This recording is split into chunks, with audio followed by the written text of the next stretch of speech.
Let's go.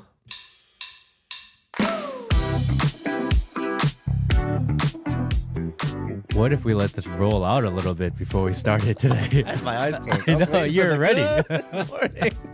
Welcome to the pod. That's what I was waiting for. Good morning, everyone. Welcome back to the pod. Matt Kim, Peter Saddington. What's up? We're not wearing our white hoods today. No. We got some hate for the white hoods, didn't we? Did we? Oh, shit. I didn't. I read a little bit, but yeah, we got a little bit of heat. We're just having some fun, guys. People think we're insensitive. I know. You're just an insensitive jerk, bro. You're supposed to be serious all the time. Yeah, and you can't show us the entire spectrum of your personality, Matt. That would make you human. No. People think because they see some of the Instagram clips, and I am rather serious, although I don't know how. I feel like I'm pretty sarcastic and snarky sometimes. You're snarky. But people think that I should be completely objective all the time. That's just not possible. It is not. We have personalities. And we have opinions. And we like to have fun. Absolutely. Hey, that is crucial. I mean, that is actually a kind of a golden trope, a golden saying. I mean, if you're not having fun, then why the hell are you doing it? Are you having fun, Matt? I'm having a blast. Yeah, let's go. So, welcome back to the podcast, everybody. Matt Kim, Peter Saddington. Welcome to Free Thinking Thursdays. Absolutely. Every Thursday, 5 a.m., we release a new episode. So, thank you for spending your day with us. Absolutely. Or starting your day with us. Even better. Yeah. Couple of things I want to announce first, and we're going to announce it here. I'll put it up in other formats later. Next week, we are going to announce Yes Week. Yes Week. Tell us, what is Yes Week all about, Matt? So one of my favorite YouTube channels is a channel called Yes Theory. I don't know if you're familiar with that. I watched a couple clips from it. Yep. So basically, they start with the premise of just saying yes to new opportunities, situations, experiences, and how your life and perspective can change just by saying yes more often. So I'm going to do my own iteration of that and do Yes Week. So if you have a podcast and if you have 5 listeners or 5 million, I don't care. Yes. If you want to pitch a product or an idea or something, yes. We'll at least listen. If you want to pitch a service, hey, Matt, I think you should redo your video. I get that all the time. Let's see what you got. Okay. Well, I would hope that if they were to tell you how to improve your camera game, that they would also send you some product that you could review and check out. That would be great. If you want to send us some product and have us showcase it, got to see if it's something we like. But if you want us to look at it, yes. What if it's a golden dildo? Ooh, is that a good thing or a bad thing? It's Yes Week. Yes. So, Yes Week. I think it'll be interesting. I think it's going to put me into maybe uncomfortable situations because the idea of Yes Week is that I will even do podcasts with people that absolutely hate me. I think that's a great idea, actually. Absolutely hate my ideas. If you want to challenge my way of thought. Because a lot of times people are like, Matt, you're wrong about this or blah, blah, blah. Exactly. Well, then come on. Let's have a conversation, right? Let's talk. Yeah. And maybe you will decide that my way of thinking is incorrect, or maybe I'll change your mind. Let's find out. I think that's a great idea. The more contentious, the better. Let's fight. In a good way. Or throw down. You know?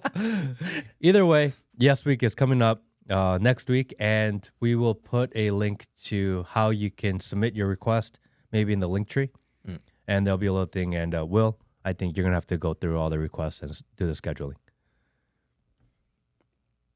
He gave a thumbs up. Yeah, thumbs up. Yeah, Wrong. Man of many words. Sounds good. Well, I'm excited for Yes Week, which is interesting because in the entrepreneurial world that I'm in, and you're in as well, but I'm more in the social apparatus of that, is there's something contrary to Yes Week, which is no, which a lot of entrepreneurs need to learn how to say no because there's too much inbound. There's too many inputs to their system, and focus is the key. But I think it's also important at the same time. It's an interesting balance that you should always open yourself up to new experiences. And I think that's what Yes Week is all about. Yeah, it's just an idea of an entire week of just yes. And I have no idea where this is going to go. It's going to be the best idea ever or the worst. I think I'm hoping. Here's what I'm hoping. I'm hoping that you'll get some really interesting characters who might have, again, Just like Matt said, 5 million followers or 5 followers doesn't matter, right? You're just looking for conversations, people to kind of smash atoms against. Yeah, Let's do it. I'm a big fan of that. Let's go. So today we are recording on September 12th. Mm-hmm. Yesterday was the 23rd anniversary, 22nd anniversary of 9/11. That's right. What many consider to be the most horrific day in United States history. Absolutely. And every year, I'm shocked by the amount of people that don't have a full understanding of what they consider the worst day in history. Fair enough. Before we jump into unpacking 9/11 just a little bit, I think for those who are our age, maybe a little bit younger, and certainly older, we all lived through it. And so I think it would be germane, and I think it would be important for if you're willing to share, like, where were you when 9/11 happened? Because everyone in the audience, if you're around our age, within a kind of a deviation of 1 of 10 years, then you remember 9/11. You were alive. And so I love hearing those stories because it tells such an interesting cross-section of where Americans were at that moment in time. So if you're willing to share, Matt, I'd love to know, where were you when 9/11 happened about 9 o'clock in the morning that day? This is our generation's version of where were you when JFK was shot? Or Pearl Harbor, for sure. Mm-hmm. Yeah.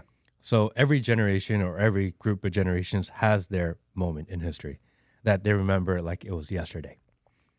For me, I was in college. Yep. Kind of gives away how old we are. Yeah. I don't like to talk about that. I was in college and I was working at a restaurant in Bexley, Ohio. Bexley, Ohio. Called Ceylon Eurasian Bistro. Is it still around? I don't think so. Oh, man. It was the Eurasian fusion restaurant in the Jewish pocket of Columbus, Ohio. Bexley, Ohio is actually where Dave Thomas from Wendy's is from. Oh, really? Mm-hmm. Wait. So it's Eurasian, which is Euro-Asian, but serving the Jewish population? Yes. And I was a server and sushi chef. You were a sushi chef? I was. Were you good? No, of course not. I'm in college.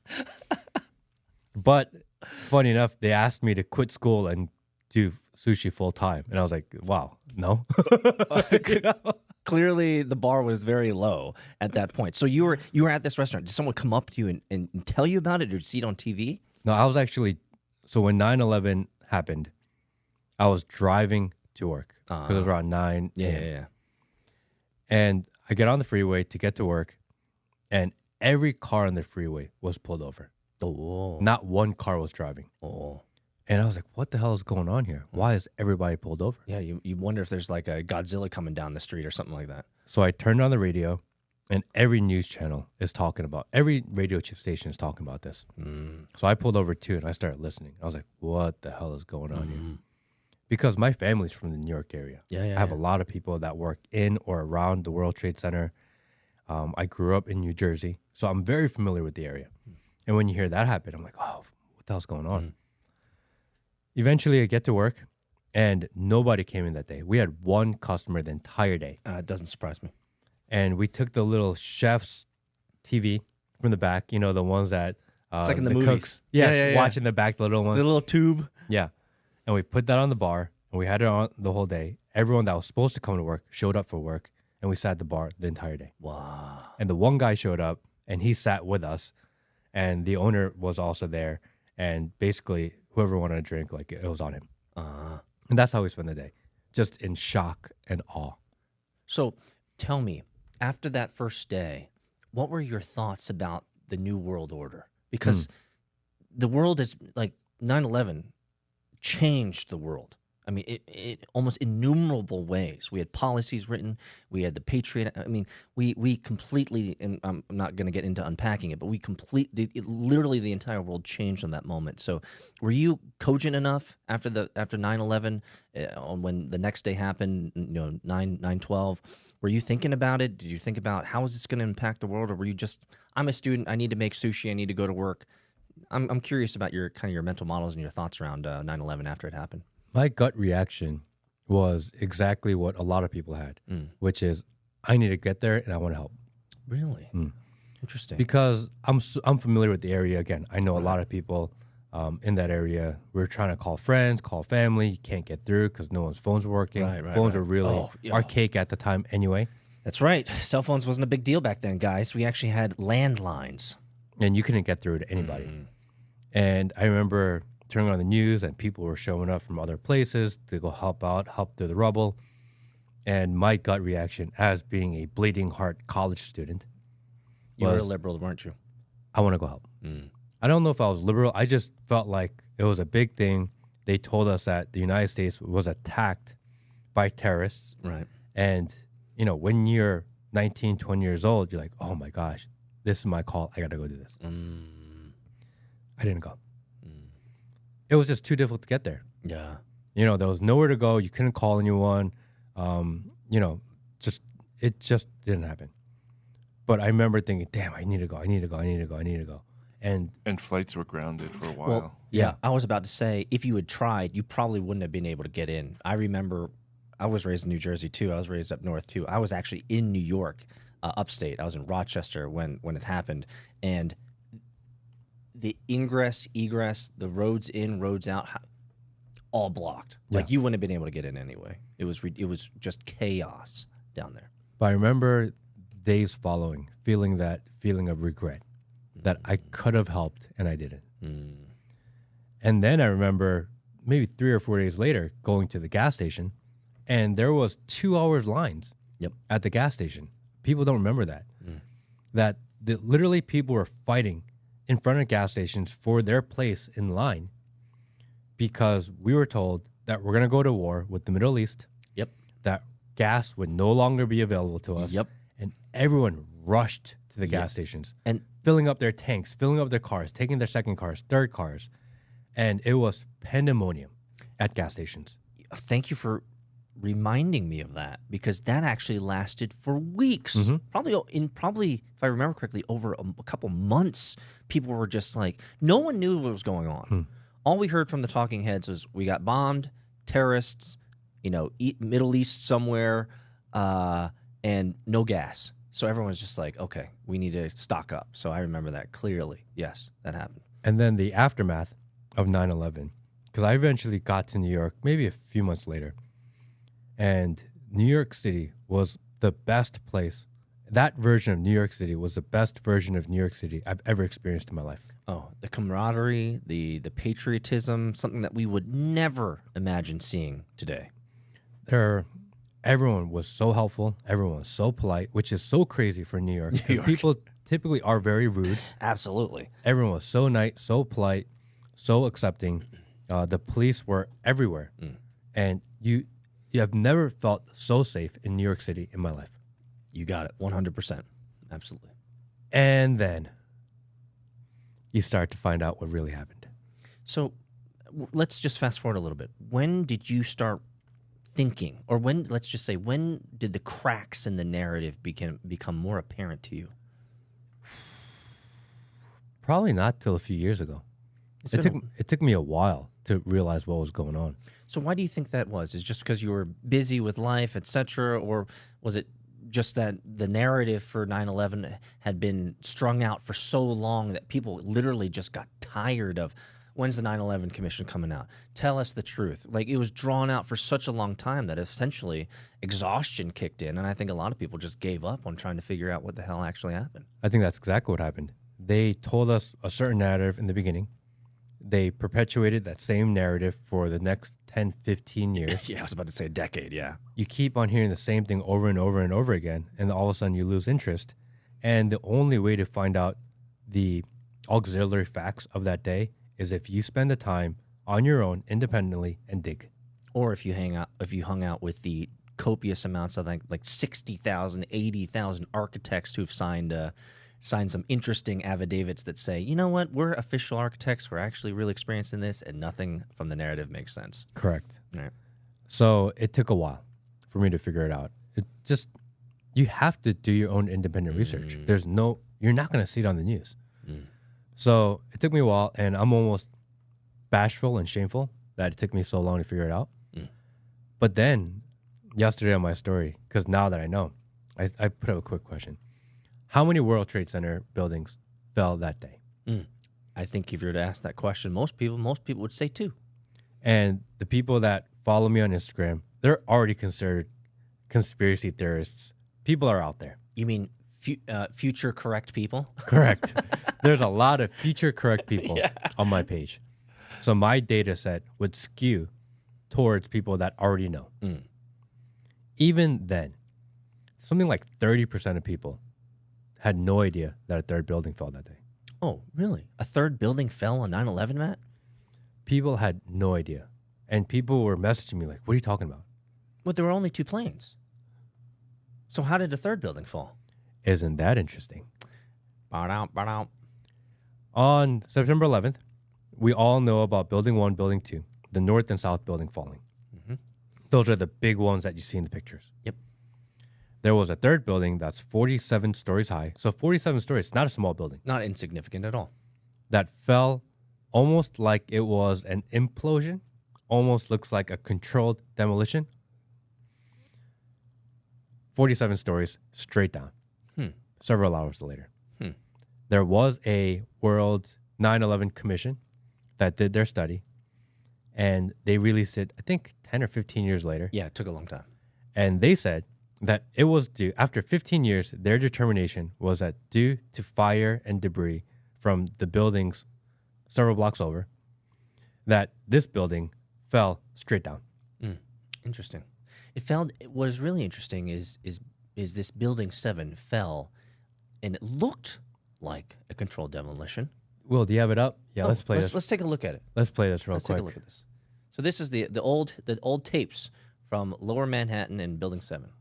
We've all seen too much on television before when a building was deliberately destroyed by well-placed dynamite to knock it down.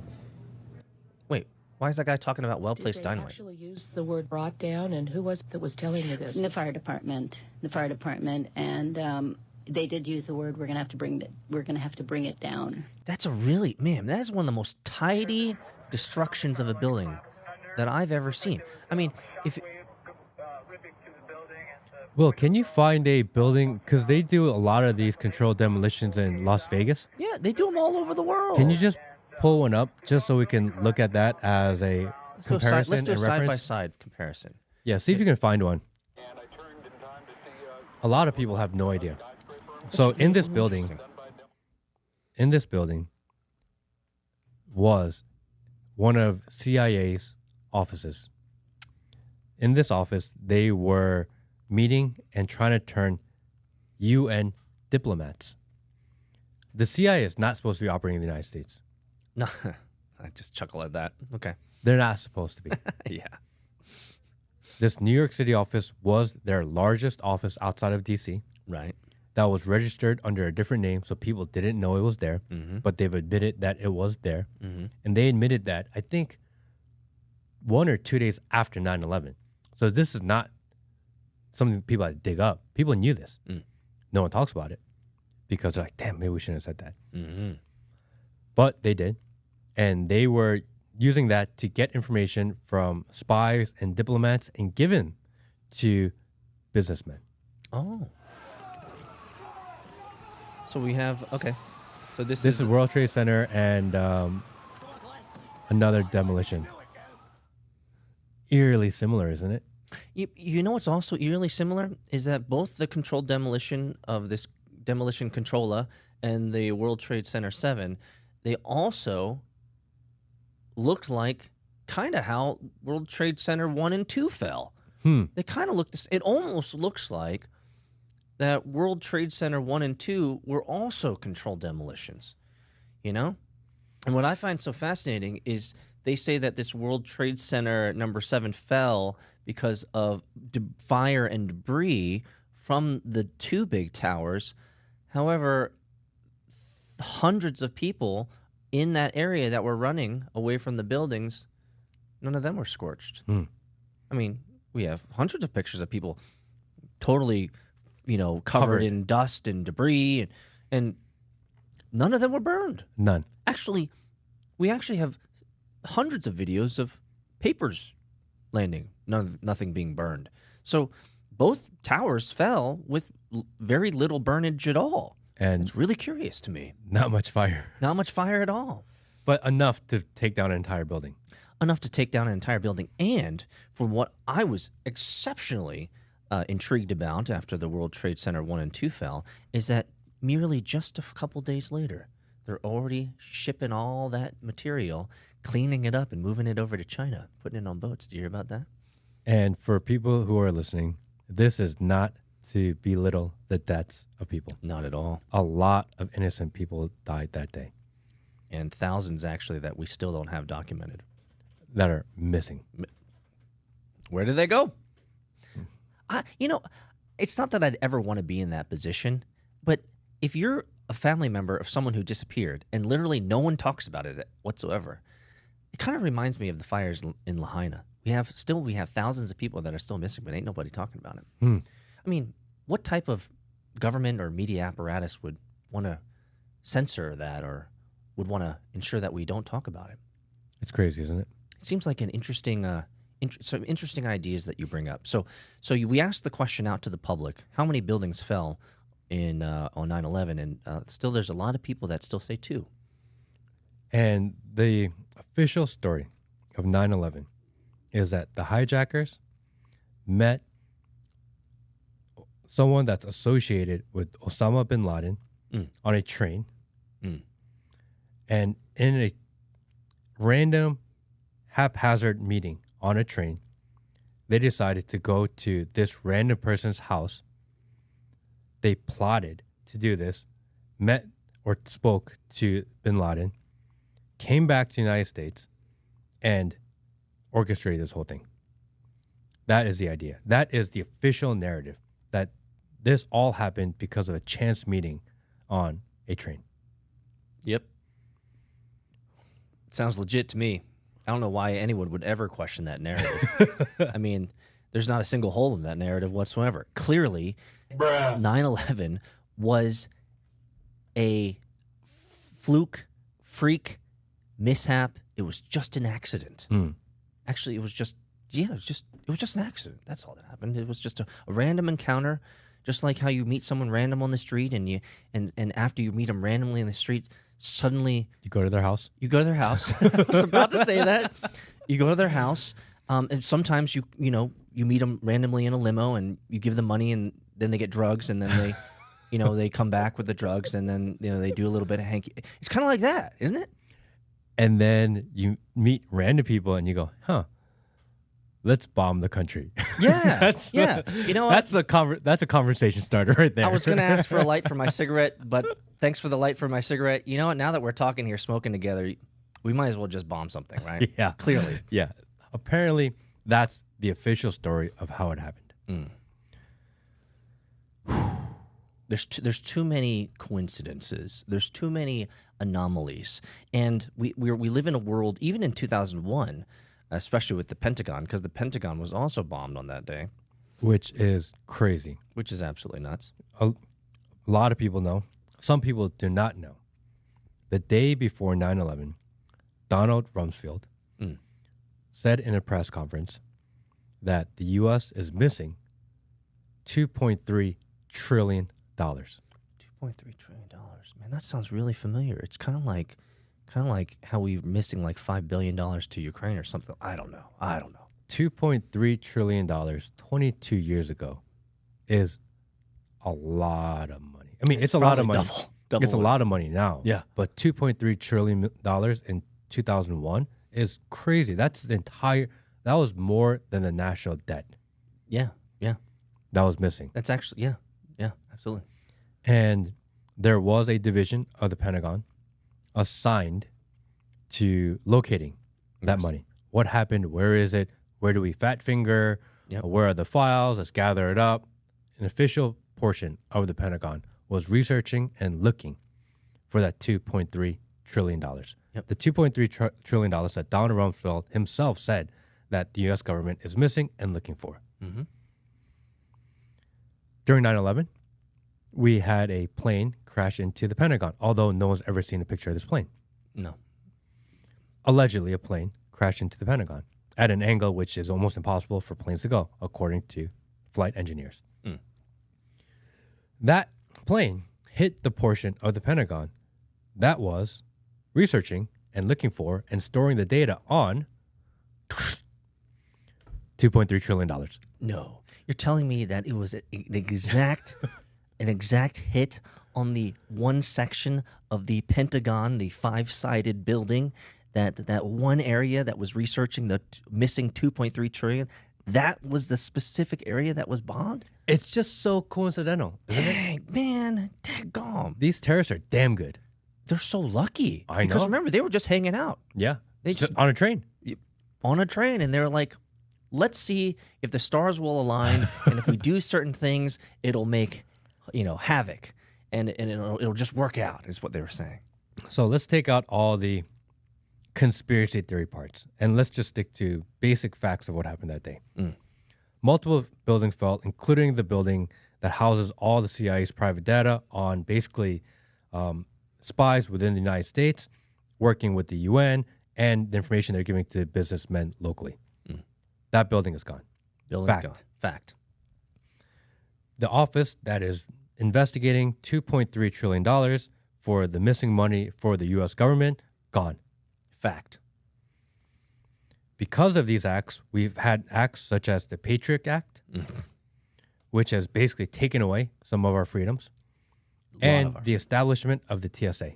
Oh, the worst government agency in all of humanity. These things happened. Yes.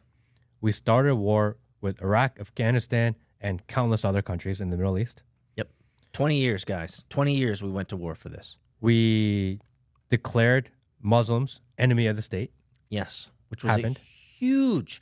I don't think, can we sit on that actually just for a second? The amount of anti-Muslim Islamic rhetoric was what my first experience of the machine is bad. Because I couldn't imagine, and remember, we're young. This is 20 years ago, guys. Like, I could not imagine how much vitriol, toxic rhetoric, and just negativity was coming out of these mainstream talking heads, which you and I grew up on. And usually they were positive, like talking about, whatever. But it was suddenly, now we actually have an enemy, right? I mean, I have to imagine that's how the populace felt when World War II happened and they started interning Japanese people. And they're just like, wait, dude, my neighbor who's Japanese was my homie, he's my friend. But now he's going to an internment camp. Now he's going to a concentration camp in America because they're the enemy now. I think that was one of the cracks for me when I was like, wait, we are supposed to hate all Muslims and all Islamic people now? Is that how this works? When I was in college, my apartment neighbor was the two guys that were in charge of the Muslim Student Association. Oh, man, I'm sure they had just their foot in their mouth. And after 9/11, they were so quiet. They didn't want to cause any problems. They went from like being really nice and being out there to like all they do was stay home all the time. Of course. They were scared. Of course. And I felt bad for them. Absolutely. And we were the worst neighbors because we would party all night till all types of night, have all types of people like flooding, packing our apartment. We had DJs there and just causing all kinds of havoc. They never once complained. They couldn't. Not under the context of 9/11. And that sucks for them. They had to deal with me for 3 years. Man, what a degen. And I feel bad. Do you remember their names? No, I don't. Here's a public apology to the Muslim friends that had to hang out with around Matt's area back in the early 2000s. I am sorry. Deeply sorry. Yeah, deeply sorry. He knows better now not to club at 2 o'clock in the morning. Because people would hang out in front of their apartment door, like go knocking on the door in the middle of the night. Because it's college. People are degenerate. People are... Yeah. And they would never complain. Not one. They couldn't. Not under the auspices of what just happened. And that sucked for them. So we're going through facts. So, yes. Created the Patriot Act. Yeah. Which Terrible. now they can monitor basically every communication you have in life. Actually, it's not a can. They are monitoring every communication that you have in life.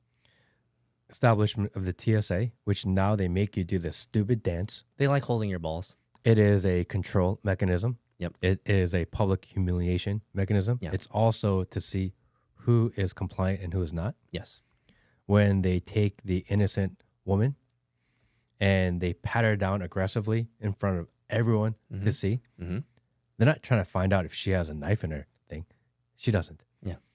They're trying to see who reacts and who steps in and says something about it, Exactly. which is nobody. The answer is nobody. It's all a mind game. Yeah, it's called security theater. That's what we live under. Security theater. The appearance that we have security, in reality, it's not security. It's a lack of personal privacy that is gone. We spent trillions of dollars in this war on terror, Trillions, yes. and they did not have any idea who the enemy was.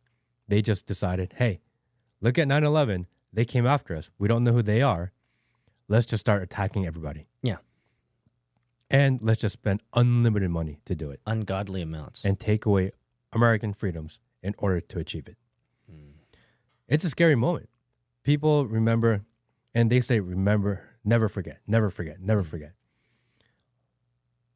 The people that were sacrificed for us to lose our freedoms, for the government to gain even more power, to be able to do whatever they want, essentially, because of that moment. That's really what we shouldn't forget. We have traversed the veil. We are in an irreversible outcome.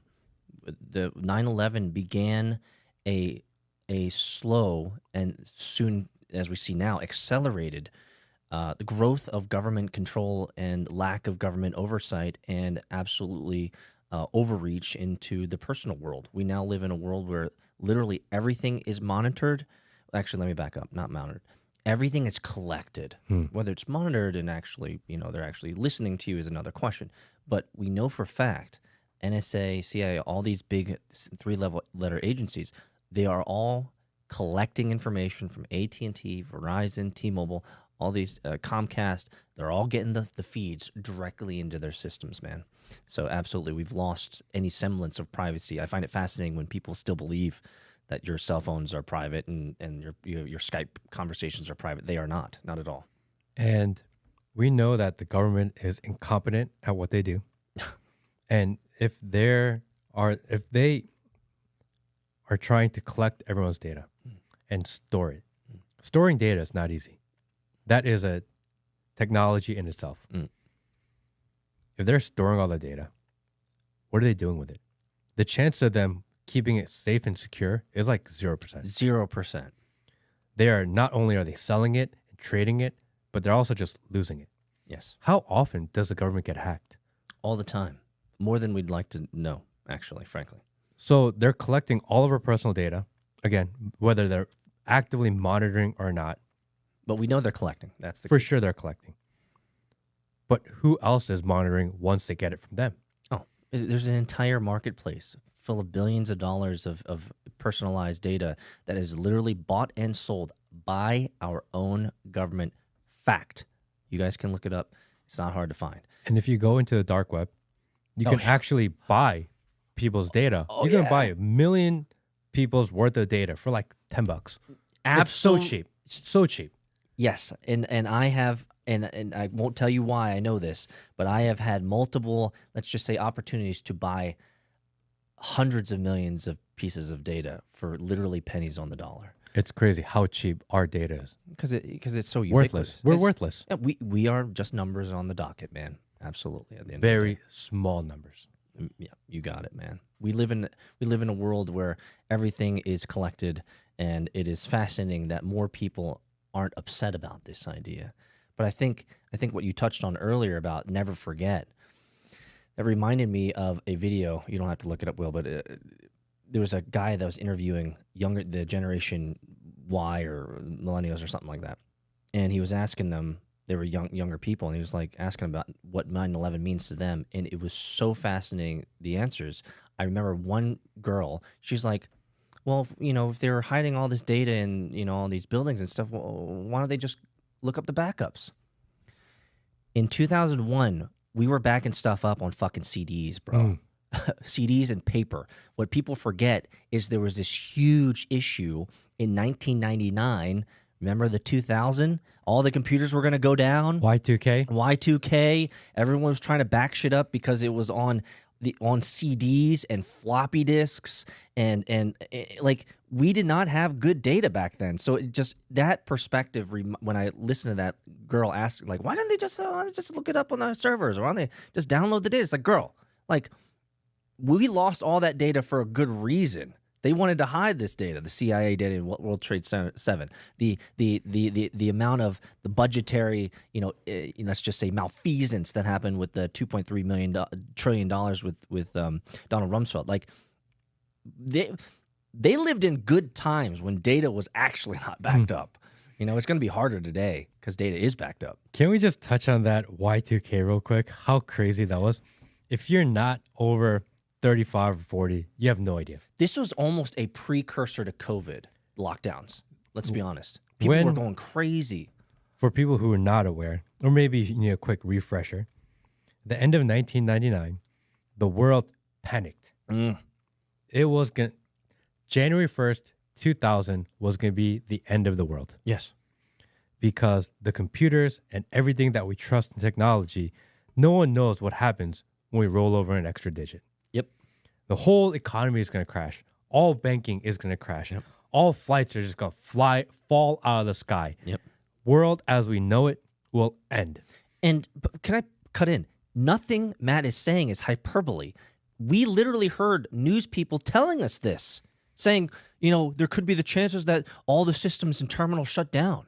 So don't take a flight on that day. Like literally. There were people on rooftops having their Y2K parties, waiting for the end of the world. Yeah, just like what's that one movie where the aliens come? Independence Day. Yeah, when they're all partying on the top of the building and they're like, "Come take me to your master," and the beam goes down and explodes them all. It's like, bro, there were Y2K parties. Just was like real. Yeah, people were really.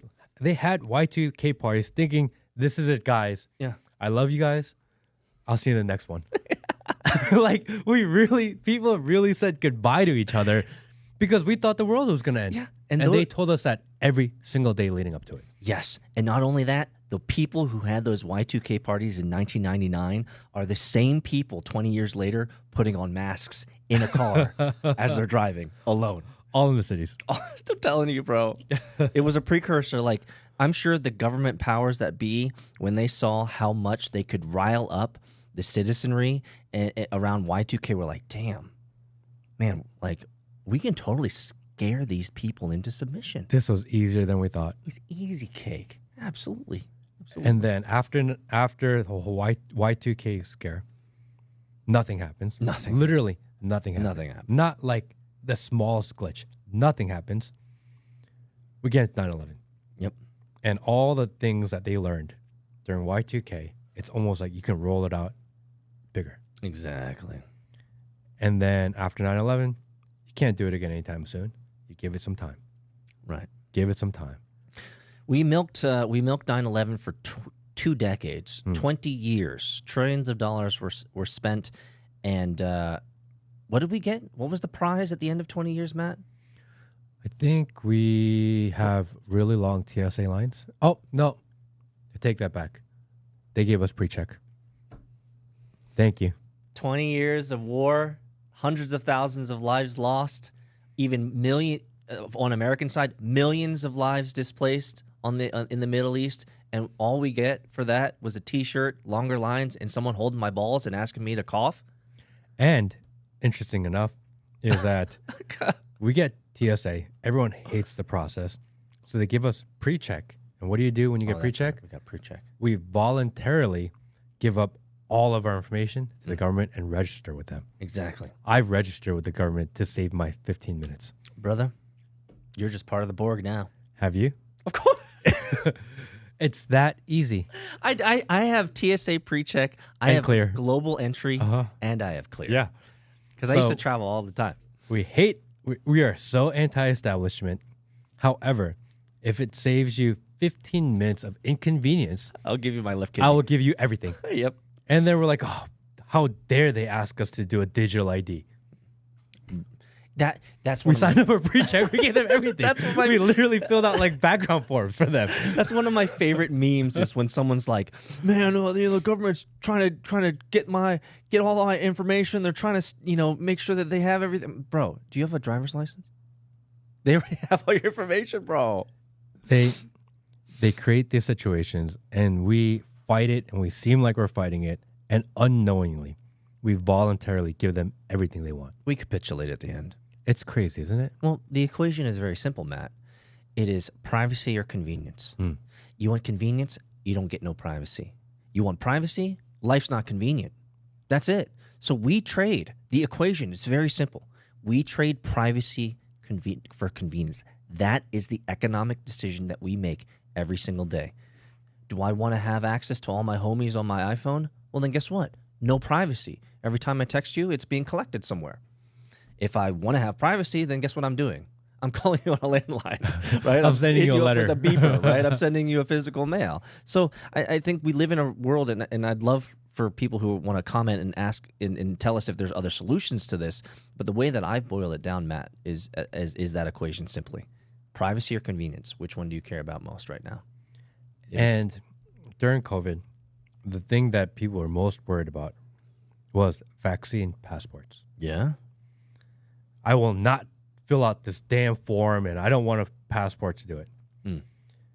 People were scared of that because the next obvious iteration would be the social credit score and monitoring. We're already there. And we're fighting it like it's a bad thing.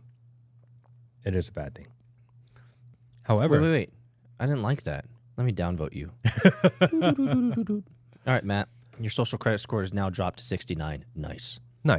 However, once they roll it out, they'll say, oh, you know how the interest rates are high? You can save a whole percentage point if you just sign up. Oh, convenience. If you want to stand in line a little bit less, people that are pre-approved through a higher acceptable social credit score will go through quicker. Oh. You don't like waiting in line to go into your football game?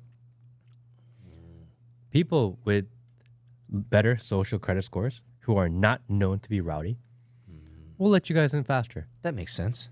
And we fight it all the way until it affects our life. Yep. And then all of a sudden we're like, oh, where do I sign up? Yeah. They didn't have to pay you. They don't even have to give you anything. All they got to do is just make your life a little more convenient. Wait, you're telling me that the mayor of New York sitting in press conference saying that he's going to give me free burger and fries for a vaccine jab, that's no longer viable? That's no longer necessary? They can save their burger and fries. New York. Hey, can we pull up that clip, though? That's my favorite clip of, like, for all of COVID, Well, Bill Blassi eating his burger and french fries and in exchange for a COVID jab would may be the best COVID clip ever. You don't. Can I tell you mine? Stephen Colbert Oh, doing the dance. vaccine dance. Yeah. I mean, can we get even more Hunger Games-ish than that? Yeah. I mean, Stephen Colbert they're dressed in syringes, right? Yep. They're dressed in syringes, dancing and saying, "Get this thing, do this thing." It's like, when I watched that for the first time, I literally felt like I was transported into the Hunger Games. And he was funny when he was on He used to be funny. The Daily Show He used to doing be the correspondence stuff. I thought he was hilarious. And then they gave him his own show, and he just became a propaganda cuck. Yep. And So we're spending a lot of time on 9/11 here. It's yes. oh yeah, yes. we gotta watch this real quick. Team, this is really going to help us out. And did you say free fries when you get vaccinated? I got vaccinated. You're saying I could get this? These delicious fries? This fucking guy. It's Shake Shack too. There's also Actually, I feel like I want to get Shake burger Shack now. element to this? Let me check with Bill Neathart. Is it too early in the day to eat a burger? No. This can be breakfast? Yeah, ask permission to eat a burger. Oh, jeez. I want you to look at this and think about, again, some people love hamburgers, some don't. Really want to respect all Wow, ways and can't love. even commit to that. This is appealing to you. Just think of this when you think of vaccination. Vax and a side of fries. Free Shake Shack. Get a voucher for your burger or sandwich getting a very if you good get your feeling shot at a New York City mobile vaccine about clinic. vaccination Get right this free moment. fries with a burger or sandwich if you show proof of vaccination. Man, I mean, is this not like the most cringe that I mean, people are going to look back at moments like this. See if you can find, Will, real quick, the vaccine dance with Stephen Colbert. It's probably not hard to find. Just Stephen Colbert vaccine dance. I mean, people are going to look back at these moments, Matt, and it's going to be beyond cringeworthy. They're just going to be like, they're going to think like, how did people actually believe that this? It blows my mind. I mean, it blows my mind. After 9/11, they used the idea of fear, anger, and they took advantage of people's hearts of wanting to help. That well said. That right there is what they took advantage of. Our emotional, yeah. Oh, the vaccine The is what this was vaccine. called. This guy, I dude. can't believe this. I can't Look at believe these this was a real thing. Look. Like, how can you do this? He literally did a dance called the vaccine. And I'm going to be honest with you guys. This is the first time that I've seen this, and I've noticed that the four dancers in the background are all androgynous creatures. Like, oh God, All right, I can't do this. guys, for everyone out there who, in the future, when you look back at this podcast, when we're long and dead, it's 2075. And you're going to look back to what happened in the world in 2020s and to 2030s. You might come across the Matt Kim podcast that blew up in the early 2023, 2024 era. And you're going to see us talking and discussing these things that happened in the past. And you're going to question whether this actually was real. And the short answer is, Matt, this shit actually happened. You're just going to be like, how is this possible? How are these people that stupid? How did they fall for this craziness? Well, the reality is we're here in 2023 and it happened. And the scary part of it is that 2001, they said, we have an enemy, a foreign enemy we need to fight. Be mad, be angry. Yes. We need to help those that were harmed. Yes. You need to do something. We all were galvanized that way for sure. During COVID, they made the common enemy ourselves. And they said, you have to do these things because this is how you protect grandma. Wait a minute.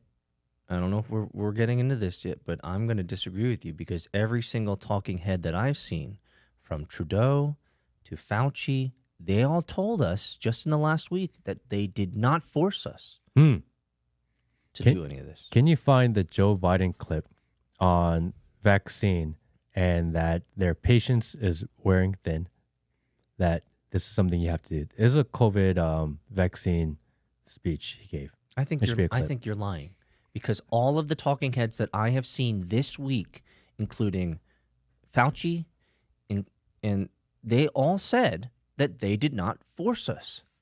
They said that. And we believe them. You weren't forced, Matt. Nobody was forced. I'm not going to believe that our government would create an agenda against its own people, which is it can't happen. It's not possible, Matt. All right, let's bring it up. So what are we watching right now, Matt?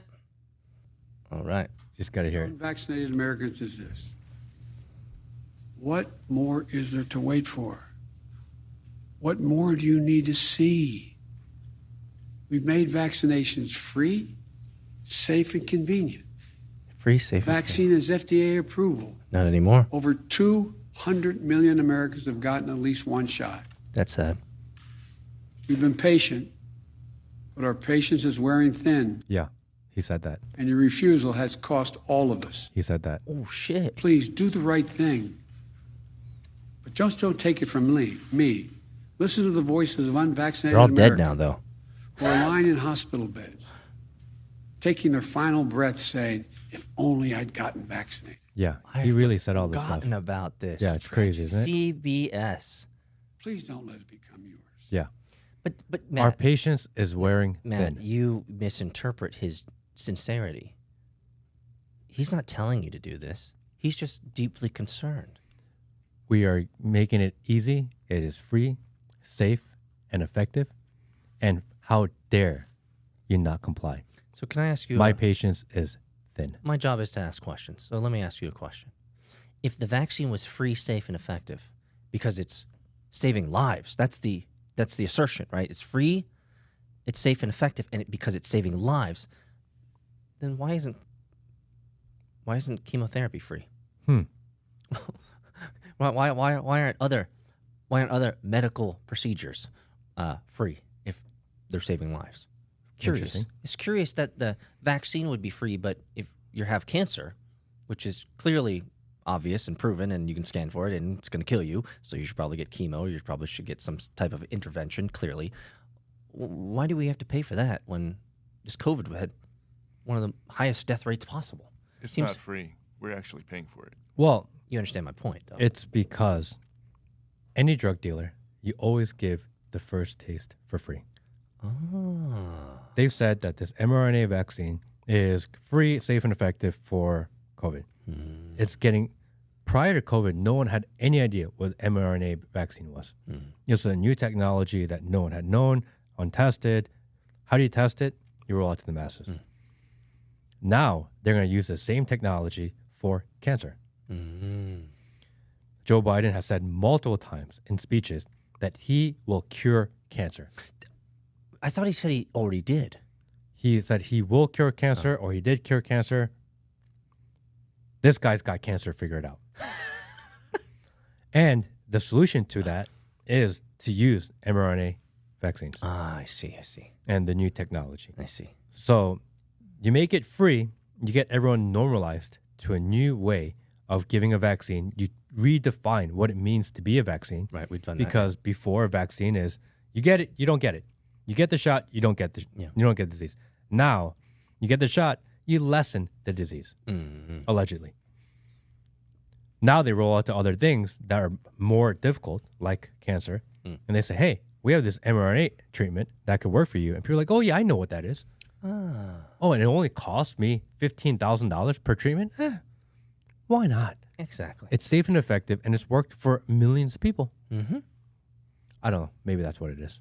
Maybe. I want to bring up a clip that really made my stomach churn. You and I have talked previously on podcasts, and this is not a conspiracy, this is fact, is that when you're in the upper echelons of societies, certain elevated societies, there is a rule book that states that you have to either tell the world what you're doing so that you can be blameless, number one, but number two, it must be ritualized. It must be a ritual. And so many of people might not remember, but George Bush, I believe, was in Florida. And he was Florida reading books to kids right as 9/11 was happening. Let's listen to what these kids were reading right before 9/11 happened. And we're talking about the famous clip moment of George Bush sitting there with the book, and the Secret Service whispers in his ear. Yep. He pauses and continues to read the book. Interesting that he wouldn't get up immediately. Yeah, I mean, if you're let's context. Your country has just been bombed by an unknown terrorist. You're reading books to kids in Florida, and your Secret Service goes up to you and says, there's been a major emergency, and you're like, I need to finish the book. I need to finish the kid's book, bro. Let's listen to what they were talking about right as 9/11 was happening.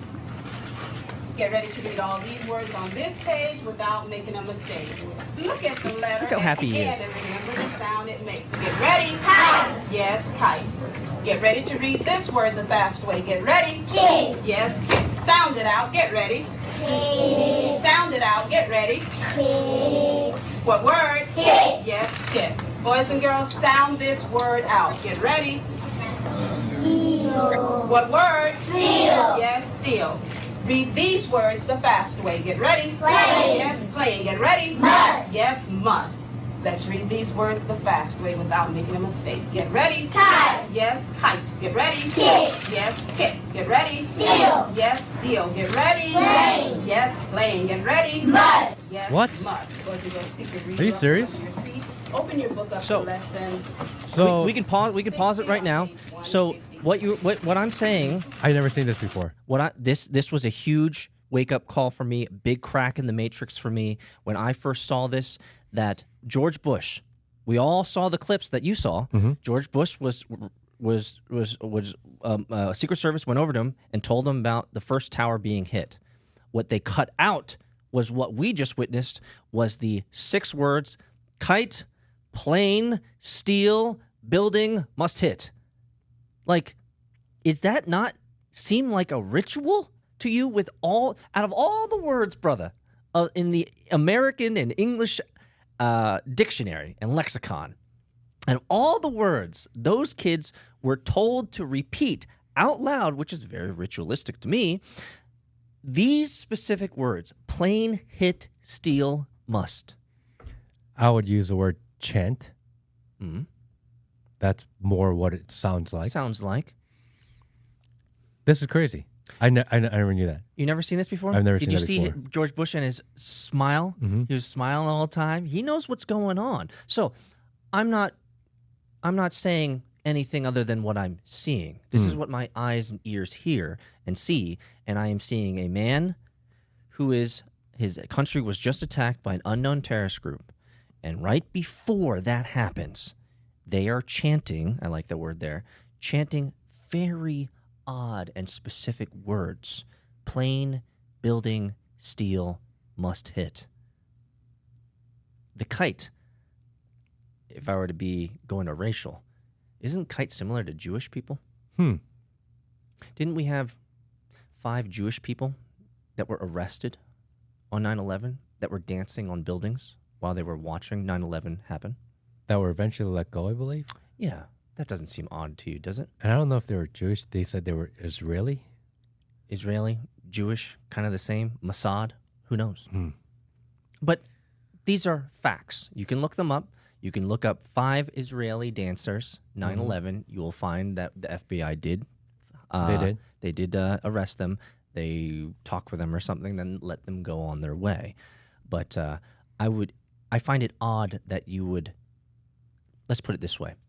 If you were a couple miles away and you saw buildings getting hit by planes and you seeing explosions all over the place, would you dance?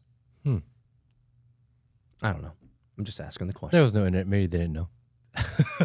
Well, it could be. They could be college students, hanging out just like Matt was in the back in the day, dancing on the roofs and causing a bunch of DJ and stuff. I think what we're They got a late party invitation to Y2K. A late party could have been that. All we're saying is that 9/11 has come and gone. We're 22 years past the event, and still there are many, many questions about what actually transpired. Can we roll into something else that I put up there recently that people had no idea was true? Yes. You're the one that actually sent this to me. Okay. The map of the world. Oh, yes. I had no idea that the map of the world was incorrect. Yep, absolutely. You would think that in 2023 that our depiction of the world would be accurate. You'd think. How could it not? Especially if you have so many pictures from up in space on what the Earth looks like. How do we know? How do we not know what the actual form and geography of the world is? Yeah, I think it's a fascinating question that one of the first things that you see in every single classroom across America is a globe or a picture of the map, a poster of the map on the wall. I mean, this is just commonplace. But yet, interestingly enough, most of those maps and most of those globes are not ratioed in terms of the size of landmass appropriately or correctly. I was blown away. Hey, Will, can you find it real quick? I think it's called True Map or True Map View or something like this. There's also a Hollywood movie, because sometimes Hollywood movies are really funny in that they talk about the truth about things in weird ways. It's almost like they're projecting the truth. Who knows? Or normalizing it for people to Could be. blunt the blow. But that's a good way to put it. But Will, we might be able to find that clip too of that Hollywood movie where they talk about how the maps are not accurate. So the blue in this, if you're watching, the blue is what we were told the world looks like. Mm-hmm. The red is what the world actually looks like. Yes. The United States is smaller. Canada is significantly smaller. Russia is smaller. And Africa and South America and Asia are about the same. Mm-hmm. They've inflated the sizes of the Western powers. That's the key. That is the takeaway, that they have enlarged the size of the Western powers to be at par, or to have such a ratio that they look bigger on the maps that they give us than we actually are.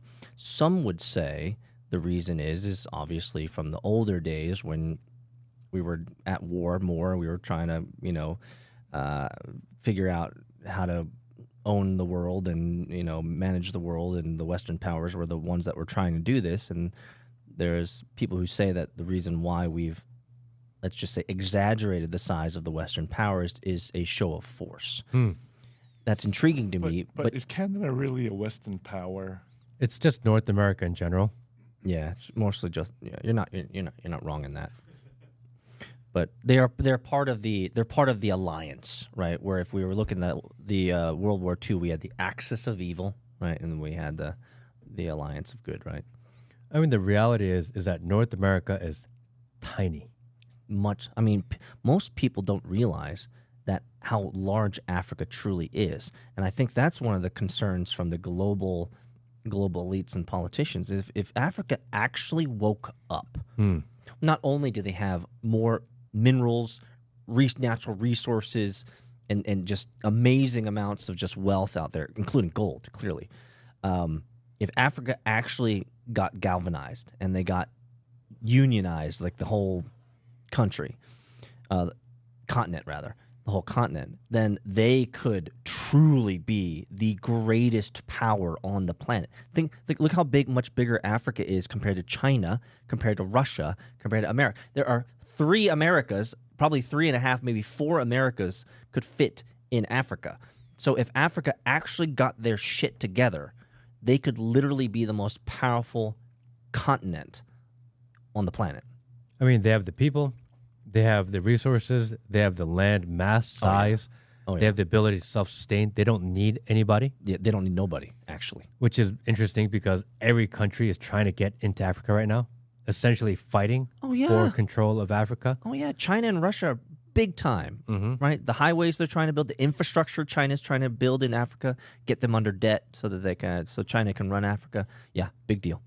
And the U.S. is trying to get in there too, except in order to take the U.S. money, you also have to accept the crazy, wild, left liberal ideologies. And Africa's like, we're good. Yeah, Africa's been pushing back on America a lot these days because America's gone too far left in the social policy area. Africa as a country is typically very conservative. China and Russia show up to Africa with money and no strings attached. You owe us money, but you live the life you want to live. We're not going to tell you how to live your life. U.S. shows up and like, here's some money. Oh, by the way, you have to believe what we believe. Exactly. And like, no, we'll take the people that have no strings. Exactly. For us, money is the same. We don't care that you're America. The reality is, from the viewpoint of Africa, America is not that strong right now. So, just the question. I've posited what I've read and maybe reasons as to why we're never shown the real map, the relative size in the real map. Here's my question to you, Matt. Why do you think that is? Why do you think we still live in a world where literally 99% of all maps that our kids grow up with are not ratioed appropriately? I mean, if you are a country living in one of these falsely ratioed parts of the world, what incentive do you have to correct it? Right? It always comes down to incentives, yeah? Yeah. Like, you're better off leaving it the way it is and letting people believe that the United States is enormous, when in reality it's not. Yeah. There's nothing for Americans to gain by accepting the fact that Africa is what? I think they say 14 times the size of the United States. Yeah, makes sense. They have nothing to gain by doing that. Yeah. It's one of these things where you just kind of, fine, it doesn't matter. Is it water under the bridge? Is that what you're saying? It's one of those where you just don't want to know the truth. Why? Why wouldn't you want to know? Why wouldn't you want to know that China, or sorry, Russia, is far less significant in landmass than we imagined? I mean, if you kind of eyeball it, there's probably 3 Americas in that Russia, right? Right? If you kind of stretch it out, 3 Americas, maybe even 3.5, maybe if you really stretch it out. You know, I mean, like it's Russia. Generally, let me put it this way, just my perspective. I grew up in a world where I believe Russia was this monstrosity. It was significantly so much bigger than America, and they could crush us. And they told us about the world wars when Russia would just throw millions of bodies at in the battlefield. And it's like, well, that makes a lot of sense because they're freaking ginormous. But when you actually look at the real size of Russia, they're not as large as we imagined. I mean, if we knew them to not be as large as envisioned, then it almost weakens the boogeyman. You need a strong boogeyman to inflict fear. And if we were like, oh, Russia's actually not that big, and even of that, we know that 80% is uninhabitable. Yeah. Then all of a sudden it's like, oh, like, can you really consider them as big a threat anymore? You have to keep them large. That's right. The optics have to be because they wouldn't be a threat if they were smaller. Correct. I see where you're going with that. Yeah, it makes a lot of sense. That's what I would think, at least. I don't know. I was shocked to know that. And seeing this, that this is actually what it is, I don't know. It's crazy. It's crazy that people don't know this. It's crazy that I didn't know it. It's crazy that we don't talk about it. And we don't even explain it in schools. And I think if we were to really dive deep, maybe getting to a point of overthinking it, someone might look at this and say, Matt, Peter, get off your high horse. Who gives a fuck? Right? The map's inaccurate. Boo-hoo. Life goes on. But you're missing the deeper issue. If we are okay with communicating and stating as fact something that's not real, as simple as a map, we're not willing to correct this mistake, is what we're saying. It's like, boo-hoo, get over it. It's a mistake. It's not relative size. Get over it. Who gives a fuck? It's like, wait. So you're telling me that we're willing to accept the fact that the vast majority of people, actually the majority of people who grow up in the world, their conception and core fundamental ideas around the world is inaccurate. Does that bother you? Does that concern you? Like that's my question is, wait, is something as simple as this that could be corrected is not corrected. And the entire world is under this illusion of inaccurate size relativity. Doesn't it concern you that this is something that we accept? I mean, if you can't trust the basic core tenets of the world, is where we're going. If that is a lie, then how can you believe anything else? And if they can lie to you about something as basic and simple as a map, which is so easily proven. Yeah.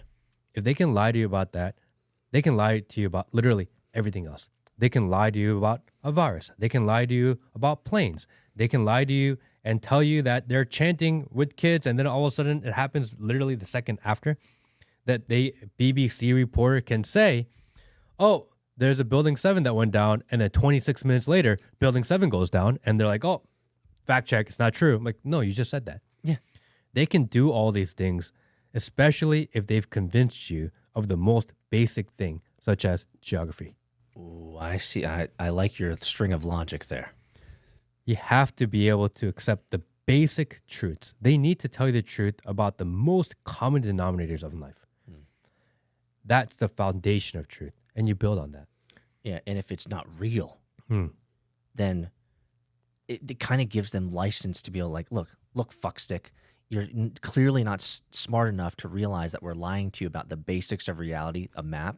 So clearly we have full latitude to lie to you about whatever we want. Because you ain't going to check it out. Nope. You ain't going to fact check us. Nope. Right? Ain't nobody, I bet this website gets 50,000 hits a year. Right? Ain't nobody going to this. Ain't nobody checking out the realities of the size of maps. So yeah, I think you're onto something there. I think if they can lie to us about the basic facts, the basics, not facts, the basics of life, then what else can they get away with? And lying is a funny thing, right? if you have a partner, if you have a boyfriend, girlfriend, husband, wife, and you start lying to each other, it's so easy to accept other lies because you get normalized to it. Oh, he just lies to me about this stuff. She just lies to me about this What stuff. a terrible place to be. Right?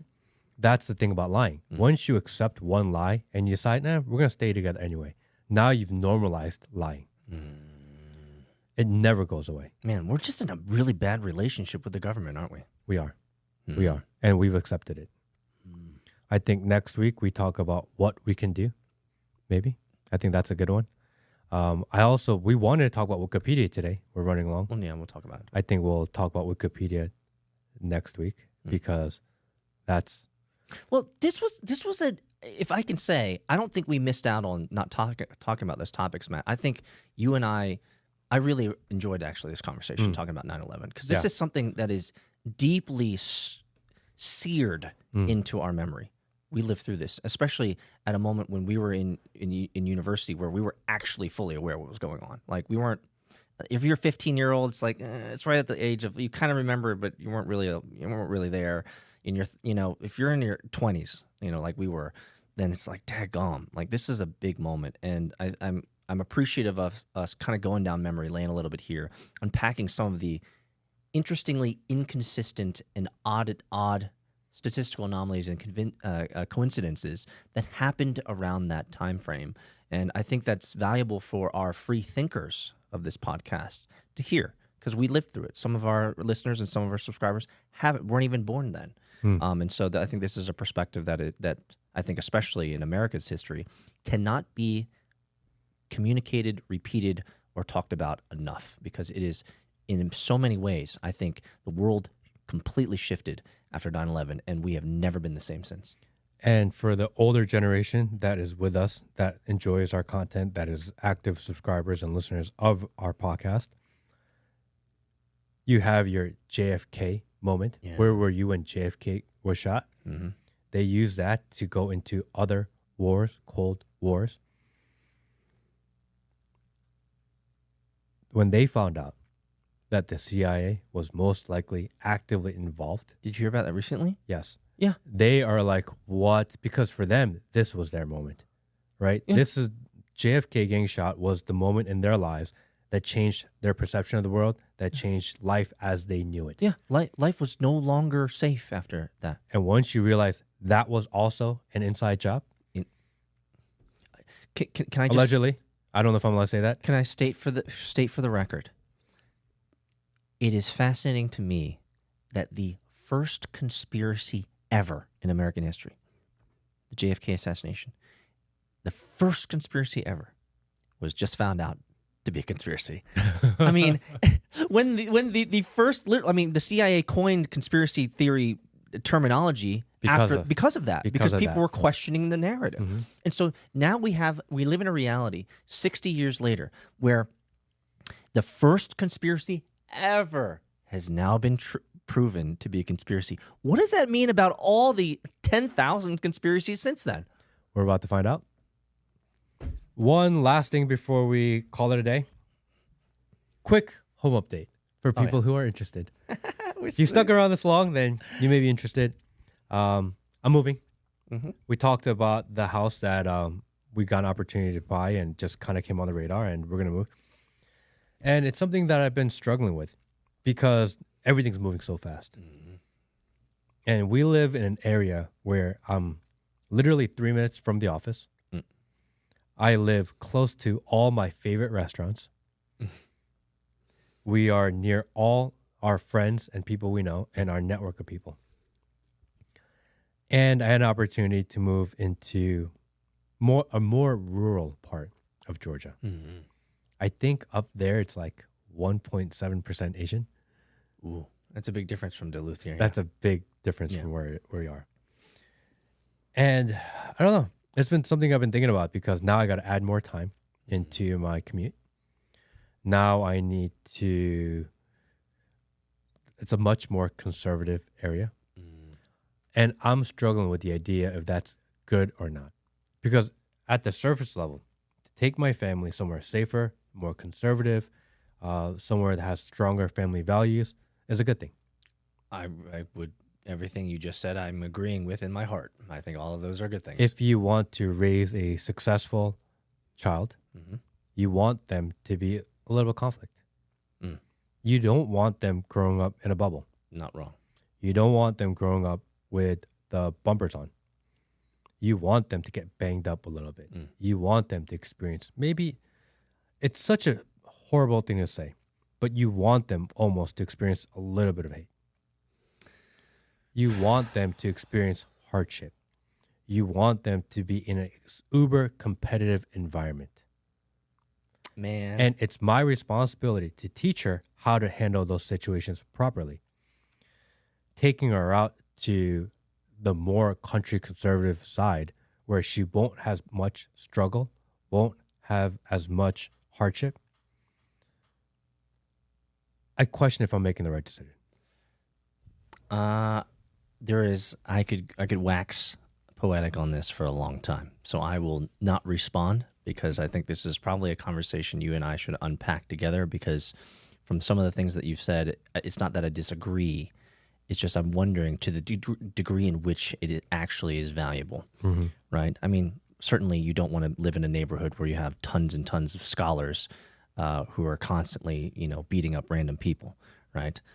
Every time I see a bunch of scholars out in the streets of New York City beating up on regular people for no reason, I wonder how scholarly they really are. So I'm not.